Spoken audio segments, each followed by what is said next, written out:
Hi friends, this is Yoga Light, and today we look at physical practices in yoga and the subtle anatomy of energy pathways. There are many systems of subtle energy in the body. They occur on different layers. In yoga, the energy is referred to as prana, and it moves through the nadis, meaning pathways. It is an energy circulation system that includes chakras and the kundalini energy. There are many different understandings, techniques, and practices involved. This is common when dealing with knowledge of subtle or occult things. There are many layers of the being, and depending on the level of knowledge, action, or sight, you will have different and even conflicting accounts. Not to worry. A common experience is to see the pathways like an X-ray of the body. This happens in meditation, dreaming, or out-of-body experiences. The archetypical number is 72,000 or 350,000, with a center at either the heart or the navel. The navel is important because of the prana of the mother, the subpranas, and the locks used in systematic breathing. The heart center is also key, and this can be observed as the place where the prana enters with the inhalation. The energy coming in with the breath is then distributed to the whole body. The central idea is that changes in the pathways, their activation, unblocking, or making new connections, causes changes in our awareness. We are changing the flow of the energy. For the most part, detailed knowledge of the pathways is not needed any more than you need a map of blood vessels in the body in order for the heart to work or to develop cardiovascular fitness. The energy is behind all activities. It is behind all experiences of the mind. The mind moves via energy. Most practices seek to establish a good flow of energy, to remove blockages, and to allow for qualities, action, and knowledge to arise. There can be imbalances in the flow of energy, affecting our physical body or our emotions, and our mentality. The energy flow is established as part of our potential at birth, and then continually adapts to our conditions and development. On the physical level, the nadis correspond to the nervous system, both the peripheral and central nervous systems. They send and receive information, control actions, and are involved in the energy responding to the mind. But they also function as a circulation system like our blood vessels. Like our blood, they are very much related to the pulmonary system of the lungs. In each layer of the being, structures are repeated, though they are more subtle and have new properties developed from the previous layers. On the physical level, we have a nervous system, but in the subtle energy sheath, we have conduits of prana, and these are much more changeable with a spectrum of different energies. Though there are main conduits, there are also many variations from individual to individual. The form and function are based on the principles of their layer. You can think of each layer as a world. In the physical world, things act one way. In the emotional or mental worlds, they act in accordance with the nature of that world, and they interact with each other according to the pathways mapped out and developed by our situation, development, and conditioning. The initial development is determined by the action of the kundalini energy. As we move up the levels of the koshas from the physical and energy sheaths to the mind and wisdom and bliss sheath, the nadis become more subtle. The three main nadis are the sushumna running up the spine and the two running on either side, the ida on the left and the pingala on the right. The sushumna has layers, with the most subtle layer, the brahmanadi, being the conduit of kundalini energy and containing the chakras. The chakras are centers of consciousness. On the physical level, the chakras correspond to the nerve plexus and the glands of the endocrine system.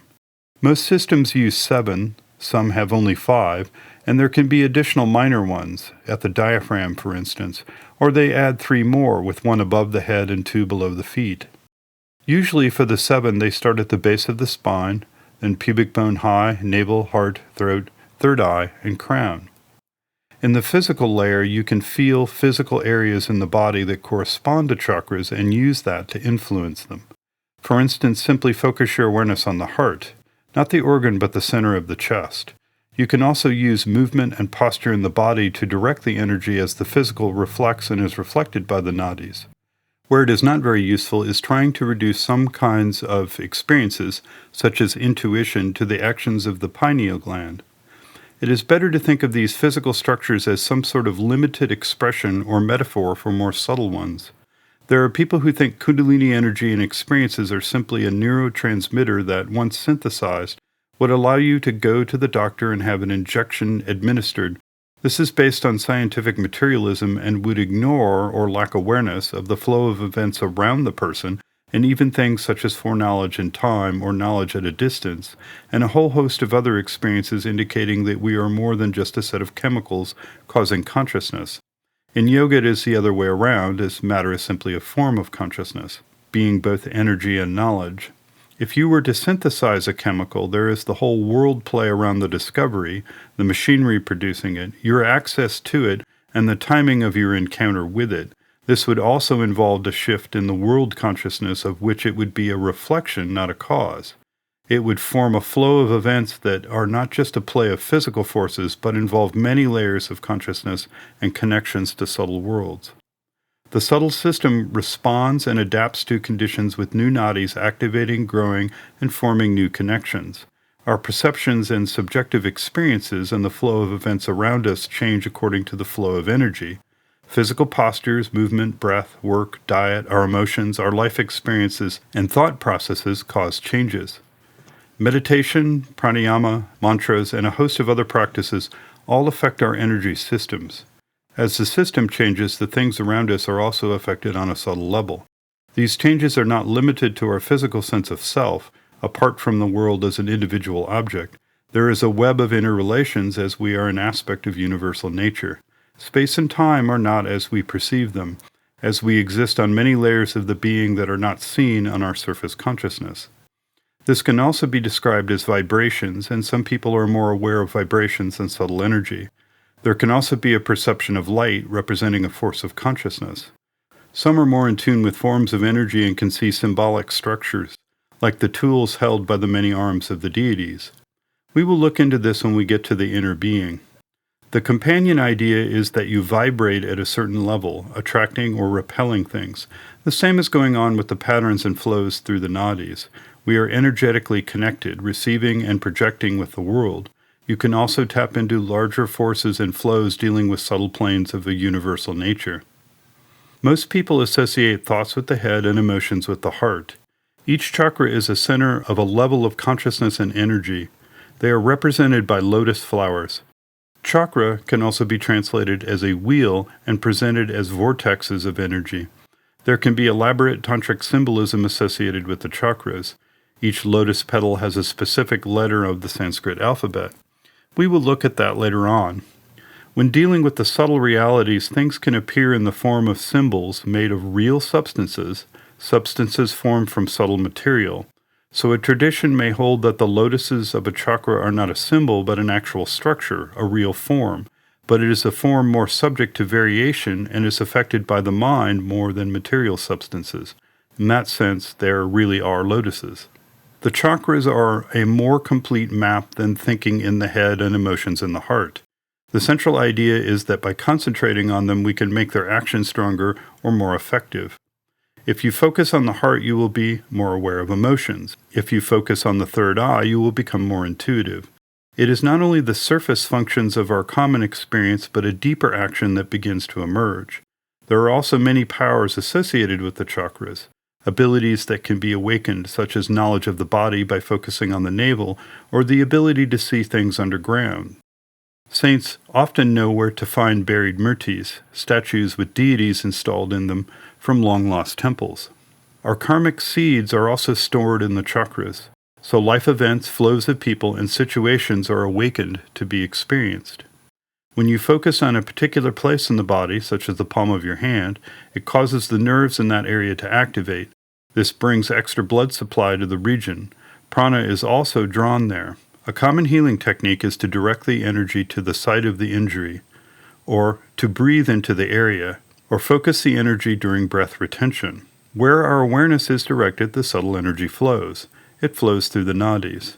If our energy flows to a certain region or a specific pathway, our awareness changes. You can observe this by focusing on the genitals versus the third eye. Concentrating on a certain area may bring up memories or emotions that can be dealt with. It may also bring insight or new perceptions. Not all changes are immediate. It may take a long time, many practice sessions, and long concentrations to see deeper changes. The most basic is the idea of keeping the spine in good alignment. You can notice the effect of awareness, especially on our mental focus, in different head positions. In classes, I would get rid of people's thought distractions by getting them to level their heads. When thinking, they would often look downward. The simplest form of this idea is body language, but this is related to the central channel that runs up the spine. Two ideas are helpful. The first idea is that each layer or chakra has knowledge of what it is, but is only partially expressing its potential. The second idea is that the soul, which is said to sit at the heart, but is deeper than the heart chakra, is the spark of the divine within the being and knows and can recognize the truth. As the soul comes forward, then true purpose, true recognition and action, true contact with the divine emerges. These are related. One can say that there are all the possibilities of what we can become, and the soul provides the mission and direction of that becoming. These ideas will be more fully developed when we talk about the inner being and the subliminal consciousness. Our obstacles and true purpose are expressed in the flow of energies through the nadis. We can bypass our ego story and psychological work by directing the energy flow. So when we say that we are finding our true alignment, it would indicate that something of our energy is being directed towards our evolution.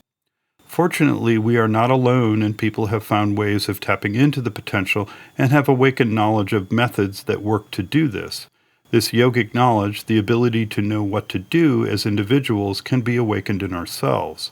Our practices can be understood as changing the way the flow of energy moves within and how we enter into the flow of energy around us.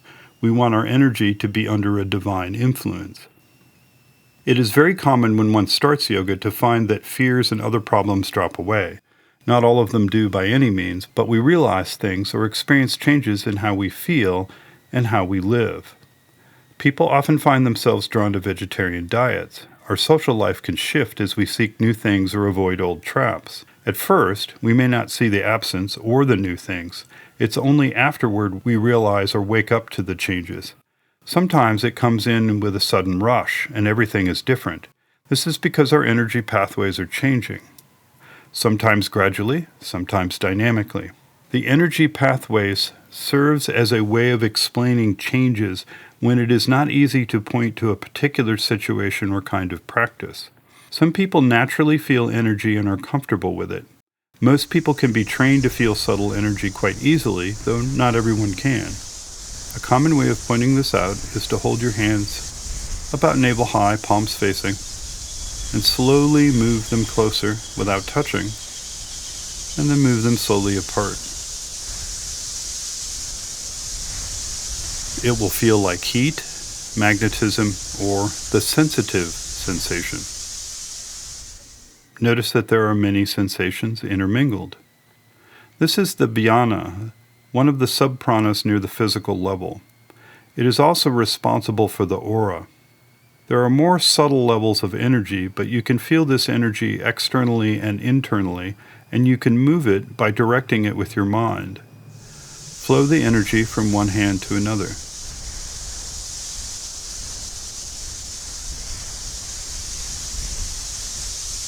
Now reverse it.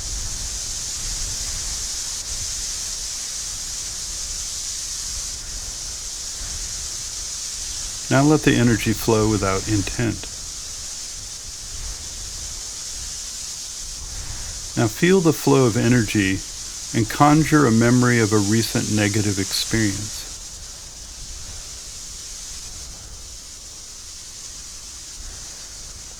Now remember something positive and notice the difference. You can also try this by listening to sound clips, such as a dog barking, someone yelling, or with mantra. The goal is to separate your energy awareness and what is happening. You can feel how things affect your energy. Diet and fasting can affect energy and can be explored. So too with various types of music. If one can feel an energy block, or see a symbolic image or memories representing the block, there are primarily two methods. The first holds the block in silence, or merges it with higher energies and allows it to dissolve or transform. The second method rejects the energy and pushes it out of the body, and better still, out of one's atmosphere, the field around our sense of self. The Dhyana energy can be moved anywhere by the mind. This is not the more subtle energy that moves through the nadis, but moving it will direct the even more subtle energy. Feeling the state of the jnana is a way of tuning in, of entering into and returning to different states of consciousness, or summoning useful emotions, such as enthusiasm, courage, and sincerity. This is also the basis of the aura around the body. This awareness can be developed to become aware of will and intent coming from outside the body, our ability to fight diseases and affect people and events with our presence, even at a distance in time and space. We do these things all the time as part of our subtle nature, and through practice we can become aware and refine them. Teachers radiate energies, often quite far compared to others, and these refined energies affect the flow of our energy. As we are receptive and open, we will emulate their energy flow. Their energy can open pathways and make connections without the need for teaching or practice. You can notice that you feel differently or think differently around some people. Some teachers have energies that are specific to a group of people and may not be what you need, or may only be helpful for a time. Mudras, which generally mean gestures, especially hand gestures, are one way the energy flow can be directed. Mudra also means to seal, so you can think of it as having a flow in good alignment that doesn't dissipate the energy like a leaky pipe. A key mudra is touching the index to the thumb. This has different names across the different regions of India and in the many different traditions and languages. One name is Gyan Mudra, the mudra of knowledge, because it directs the energy to the third eye. Aim to feel this. Hold your hands open and then touch your index finger to your thumb and observe. The mind directs the energy, so you'll have the issue of what you expect or don't expect, and also what else is going on in the mind. Hence the focus on cultivating the silent witness, openness, and receptivity. This is also why aspiration is important. This idea can be enlarged to think of postures. They all have a way of directing the energy. For instance, you can reverse the flow of energy in the body through a headstand, and at the same time stimulate the crown chakra. The Gyan Mudra directs the energy to the third eye. There are many different systems of energy. With knowledge of these systems, we can be locked into the understanding and aims of that system. So, for instance, you can learn the meridian system of acupuncture in traditional Chinese medicine. This layer is very close to the physical and can be mapped out like a physical structure. Hence, science is able to show its effectiveness for specific conditions. Acupuncture often includes herbal knowledge and diagnostic indicators such as emotions, as they are related to our internal organs. It also includes acupressure, which doesn't use needles but mostly relies on pressing certain points on the body. You can find styles of yoga where an acupuncturist has analyzed the postures in terms of how they affect the meridian system. You can do acupressure via poses. Since this is coming from a healing modality, you will do poses related to their healing effects. You will deal with how they affect the internal organs and the emotions associated with them. Your mental ideas will aid this as you seek the effect you understand. You have expectations. One key idea will be to bring things into balance. The meridian system is close to the nervous system energy. That is a useful layer, but for the aims of yoga, not healing, it can limit one's understanding. Because it is well mapped out and precise, it will often cover over and push out the more intuitive and discriminating processes one must develop to go deeper into one's becoming. Hand gestures in various poses, and how the arms, legs, and spine are moved in transitions are fundamental to moving the energy. You can divide the many movements into two types, connected and disconnected. In connected movements, there is an expression of movement that is connected together. The whole body moves in harmony, and there is a connected, directed flow of energy through the whole body. A physical practice of movements and postures will direct the energy the whole time. This means the sequence is very important. In proper sequencing, the same pose may have different energy alignments due to the transition and the place in the sequence. From the beginning to the end of practice, it is one flow. In disconnected movement, it is often convenient, and the energy flow has gaps. This can work if the mind is focused. Maintaining focus through a practice, even a short one of 30 minutes, is a profound thing. A disconnected movement system may work well if the goal is to detach the focus from the body, just like keeping the silent witness even while speaking. Static yogas, primarily focusing on the holding of poses, have inner motions in the sense that the energy is still moving. In a static pose, the body moves to maintain the alignment of the pose. If you stand still, you are still directing your body to balance out the force of gravity pulling it down. So there is still an inner movement. We can also always see the breath at play. Even when we are doing poses where we are very relaxed, such as Yoga Nidra, there is still the breath flow within the body, still moving the energy.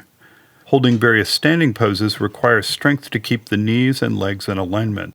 This keeping alignment is directing the energy. In either system, a common theme is over the course of a sequence, the energy is moved progressively up the chakras, starting with the lower body and ending up in the upper ones. So you find inversions, plow, shoulder stand, and wheel done at the end of the sequence.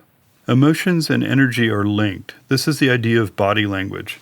Meditation is aided by having a good, clear sitting posture, and the emphasis is on keeping the spine straight. Try slouching. And then try forcing yourself to be as tall as possible, as if it's a contest. Now balance out the effort to be tall with a sense of relaxation, sitting comfortably. When you balance relaxation and effort, you will be in harmony, the sattvic guna. You will notice your awareness changes. It expands when you're in harmony. Each one, slouching, reaching, and balanced, has its own feel. This is due to the energy flows. The Ajna chakra is the third eye. This can be thought of as between the eyebrows and about 4 finger widths inward from the surface. Focusing on the surface works, as does focusing on the general area. You can also use the center of gravity for your head, found by sensing your head's balance. You can feel the energy flows passing through it. You can also connect to it by the tug of the breath in the area. Your intention is sufficient. You can also roll your eyes up with the idea of looking at it, as sometimes spontaneously happens in meditation. The idea is to focus there so you are listening, as it were. Or better, it is as if you are witnessing whatever is happening from that point of view, that vantage point. Over time, intuition and inner vision will be strengthened. It has other effects, such as developing the dynamic will. The Ajna chakra can be translated as governor. The idea of a governor is that it will distribute the prana to the other chakras, and the system is needed. So focusing there will allow for a slow development of the energy system and changes in awareness. There is, in a sense, an energy intuition, just as we have intuitions that appear as insight or vision. The flow of energy through the main nadis to this chakra is aided by inverted postures such as plow and shoulder stand. However, it is good to be mindful that what else is happening in the mind will affect this. So if you're thinking about dinner after practice, this is where the mental energy will go, and it degrades the effectiveness of the practice. One basic technique is maintaining focus at the third eye throughout the practice. This can be done in any activity as well. Doing simple tasks, such as driving or doing dishes, can be done with the awareness of observing from this point. The third eye can be the seat of awareness. Can even be done while reading. The more you purify your flow of energy, the easier it is to feel the energy. It takes time to be able to hold your awareness on the energy itself. At first, the concentration may not be sustained, but over time it becomes clearer, and you can observe it even when doing something quite challenging. Eventually, you will have intuitive insights into the working of the energy and your particular development needs, both in practice and in life circumstances. Some systems of yoga are organized around which chakra is developed in a certain pose. The main posture groups can be organized around the chakras. For instance, twisting postures belong to the navel chakra. There are 3 basic approaches that can blend together. The first type takes the knowledge of the chakras, usually as an understanding of the level of consciousness, associations with the subtle elements, or certain psychological traits, and then applies that understanding to a pose and the stimulation of the chakra. This may be made more effective with affirmations that relate to the chakra and the experience of the pose itself. So for instance, in doing a cobra pose, the focus tends to be on the heart, and the affirmation might be, "I am joyfully opening my heart with strength." Not all will agree on which chakra is stimulated in a given pose. For example, some may hold that fish pose is related to the heart, but for others it will be related to the throat or a combination of chakras. So in the practice of fish, the idea is that the throat is cleared, which will produce a certain kind of action, for instance, helping with communication. This type of approach can work, but it is good to recognize the problem of getting caught up in trying to fix various problems in your life by doing a certain pose. One also has the issue of seeing the problem first in order to fix it, or having to invent or make something into an issue. The intent or motivation behind and during the practice affects the flow of energy. If you believe it will help communication, it will. If you don't think it will help, it won't. You can associate these things with poses and not observe what changes are really going on. If it is working, you should be able to identify the changes. One can also use this occasionally, such as when a particular problem arises. For instance, you're angry about some political figure or event. This anger can then be the focus, holding this idea and state while focusing on a chakra, perhaps with a mantra or affirmation. As one witnesses this, the problem will change, your feelings and reactions will change, and these obstacles to equality can be removed. Often there will be a key insight that redefines the problem and also the desired state that the problem is contrasted with. If anger is a problem, working at the heart chakra may aid this, or standing balances. Eventually there can be quite a different spontaneous reaction when confronted with the problem. Compassion, love, insight, and calm regard, for instance. One may still need more practice to complete the transformation. This could be applied to meditation. A second approach may use the first one, but only does so with higher goals in mind. As we shall see, with systems working to activate the Kundalini, it is this idea of using certain poses to direct the energy flow to a particular chakra. This flow of energy is often visualized and supported with a mantra. The difference is that there is a clear goal for the realization of higher consciousness, and experiences that come with that indicate success. A third type does not specify or depend on learning much about the chakras, but emphasizes observation, aspiration towards the highest goal, and intuition to develop understanding. Intuition has many forms. The word lends itself to any form of paranormal or occult experience, from a gut feeling of something wrong to a feeling that it is right at the heart, hearing guides, inner vision, foreknowledge, knowledge at a distance, sudden understandings, which I call insight, and more. Higher levels of intuition go beyond the mental power. Intuition in a yogic sense is when there is a vision of the whole, or grasping of all the factors, as a unified web of understanding, parts and particulars and the whole. This is more than detailed knowledge. Detailed knowledge is often a common stumbling block. An intuitive vision will see in a flash a unity of all the different forces, such as where the change is leading, its interconnected consequences, and what changed to allow for the transformation. New awareness, ideas, perspectives, subtle experiences, and understandings can all play a part. There can be feelings of energy shifts and elation or bliss at the time of the vision. Often the causal energy of bliss enters by descending through the wisdom sheath. This often changes our values and self-definition. When you try to articulate this in terms of mental understanding, this intuitive vision is too broad or great a many-sided viewpoint to be expressed in the slow flow of words and often limited conceptions given to us by our normal ideas. We usually get in our own way when this starts to happen. We start to see, and the mental ego tries to grasp it with our ideas and distorts and limits it. Or one seizes it too quickly to try to understand it and loses parts. It can also be that one has the vision, sees, knows, and over time, it slowly appears in the thoughts as it comes down to you when needed. It is like resting in the knowing but allowing it to work as an energy, slowly transforming our sense of self and reality by its action. One should be careful with the great mental edifices that can be created by getting more and more mental ideas around something and more reasoning based on those ideas, as can happen with chakras. There are many ways to explore them mentally, but they usually involve focusing on specific ideas such as death and emotions such as sincerity, receptivity, and aspiration. A web of ideas can aid concentration, and the mental world of the chakras can provide connection and focus, but it can also be a trap. A balance is needed. There should also be self-observation. Over time, in yoga, your ideas and beliefs should change, and many times your whole world and understanding can be ripped away by new experiences as the foundation of your self-understanding crumbles. The energy provides a way of explaining changes, but there is also an experience of the energy itself. Physical practices can be looked at and experienced in terms of the energy, and we can observe changes and begin to control the flow of energy. We can move out of a story-based conception into a more present feeling-based one. This can shift the basis of our physical practices of asana and breath work. Directing the energy will bring us to an experience of perfecting qualities that can spontaneously arise. In the next part, we will look at alternate nostril breathing in the nadis. If you got something out of this video, please hit the like and subscribe. Till next time.